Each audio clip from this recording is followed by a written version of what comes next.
I've challenged myself to build a show-winning Harley-Davidson Sportster for under $6,000.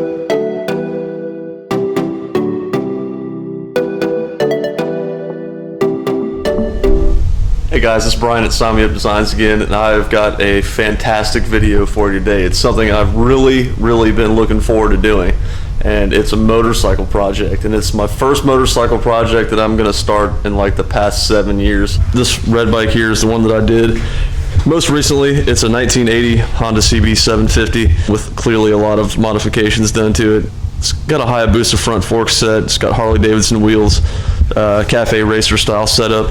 My whole goal of this project was to do a vintage style cafe racer with, you know, modern sport bike kind of styling to it. We custom built this swing arm from stock. We put a Honda CBR 1000 rear monoshock on it and deleted the little two side struts that were on the side. I'll get more in depth into these bikes later on. If you guys want to see that, I'd be happy to make some more videos about these things. This was kind of the first project I completed. It's a Honda Rebel 250 is what it titles as. It's got a two-stroke single-cylinder Yamaha Blaster four-wheeler motor on it, and a bunch of different work. We stretched it pretty radically at 22.5 inches over, V-cut the swing arm, and did a white chain, and you kind of see what's going on with it. This is kind of my bar hopper style bike. It got a big old fat Toomey expansion chamber on there. It's a really fun bike. I built that one about 8 or 9 years ago now. And then this one is my kind of daily driver bike, so to speak.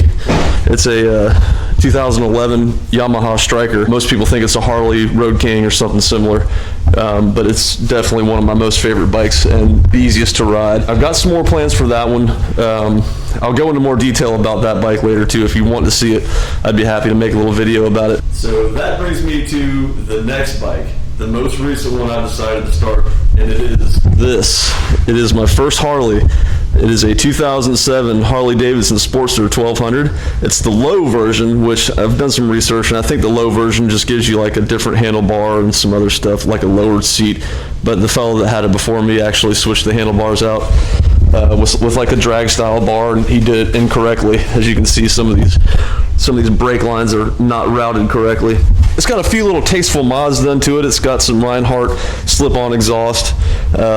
Again, some like a different aftermarket set of bars, which I'm actually going to keep and try to reuse. So what makes this bike different than any other Harley-Davidson that anybody else has ever done? Well, I've challenged myself, and it's a pretty cool challenge. I've challenged myself to build a show-winning Harley-Davidson Sportster for under $6,000, and I know that seems pretty not feasible, but I've got a plan, again, like I have a plan with most of my stuff that I do, and I intend to sell some of the original parts that are on this and some of the aftermarket parts to try to recoup some of that money for the build. The cool thing is I actually already have just about all the parts that I need for this thing. So as you can probably see from the title of the video, this is going to be a twin 26-inch wheel board tracker style Sportster. And it will be the first of its kind. I know there's a few out there that have been done before. Probably not with the same budget that I have. It's probably been way more on their budgets. But the only difference with this one is that I'm going to do front and rear air ride on this one. All of the other twin 26 Sportsters I've seen, which has been like 3 or 4, maybe 5, I don't know, there's a few out there. And they all look really good, don't get me wrong. I really enjoy the way they look, but I want to do this one a little bit differently. Every single one of those other Sportsters have Springer front ends, and that's how they get clearance for the front 26-inch wheel. With doing the air ride, you cannot use the Springer front end, so I'm going to retain the factory suspension, the fork tubes, and I'm going to actually exchange the triple trees with some cool aftermarket stuff and rake it about 3 degrees using a rake cut kit. And the rear swing arm will need to be extended about 3 inches to clear the 26-inch wheel. I'm not going to go as extreme as I did on either of these two bikes. I'm just going to kind of keep it mild and mellow. This is actually going to be a bike for my wife to ride on. It's going to be a pretty cool bike that we can both ride.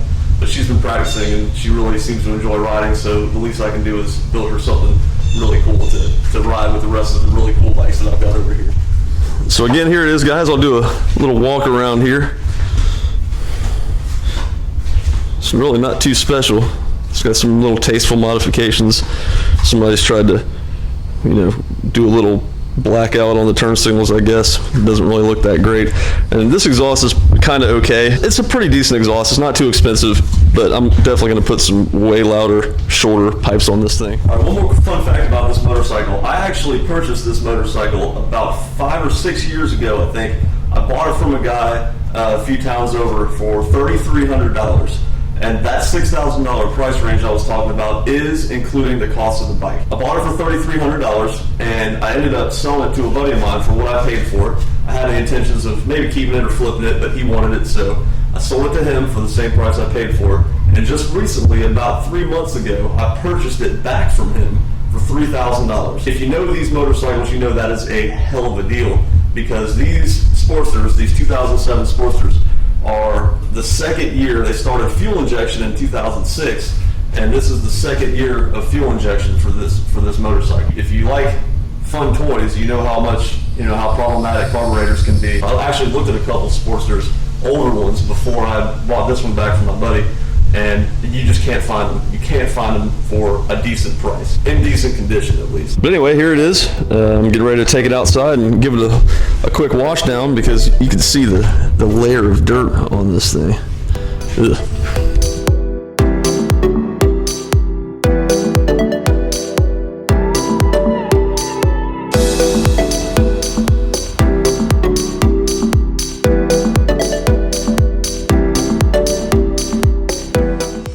All right, we've got this thing all cleaned up. Looks pretty good. It's got a couple little issues I noticed as I was cleaning. Cleaned up pretty good. Next step is to push it on the lift and start tearing it down.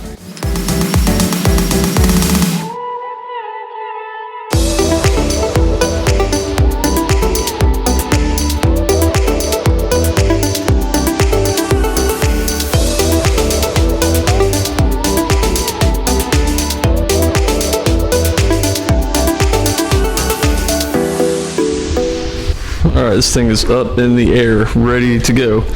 So if you haven't used one of these Harbor Freight lifts before, they're actually really nice. I swapped out that cheap little wheel holder in the front for this nice automatic locking one. You saw how easy it was for me to get it on there and strap by myself. But these straps are just kind of temporary. I'm going to redo all that. But also, I added these little eyelets in the front, and man, they really did help when it comes to loading motorcycles on this thing. It's time to start tearing this thing down. Well, look who decided to make a little entry right before I was finishing it. It's Mr. Bose himself. He's kind of the shop mascot. My wife is in love with this guy. So that's going to be a wrap for today's video, guys. Appreciate y'all watching. The next video, we're going to start tearing into this thing, maybe change the exhaust and the air cleaner and a couple small things first until we get into the really big stuff. I've got a bunch of different small accessories to put on this thing. So I'll kind of give you a little walkthrough on a few of them, and we'll see what happens from there. Maybe we'll get started on something bigger, but for now I got a little game plan set, so we'll see what happens. We're going to kind of play it by ear and have a little fun with this project. And one more quick thing, guys. If you are on Instagram, go ahead and give me a follow at _Brian Rogers. I'll have a little text right here of what that is. I like to post things before I post videos on Instagram, so you kind of get a little bit of a sneak peek into what's coming up on the next episode. If you haven't already, go ahead and subscribe to my channel. You can get build updates as they come. If you hit the little bell on the top, you can get a notification when I put a new video out. And go ahead and like this video, leave a comment down below, tell me some ideas you would do if you had the same kind of build going. And also don't forget, I'm gonna do a giveaway whenever I hit 1,000 subscribers, which we are right at 750, I believe. I'm gonna be giving away maybe some SMU design hats and maybe some shirts or tank tops or something cool like that. All you gotta do is be subscribed and leave a comment on any one of my videos from now until we hit 1,000 subscribers, and you'll be entered automatically into a chance to win. So I'm really looking forward to this build. I hope you guys are too. I'm excited for what it's going to look like whenever it's finished up. If it looks anything like it's going to be in my head, it's going to be a really cool looking bike. So thanks again for watching. I'll see you on the next one.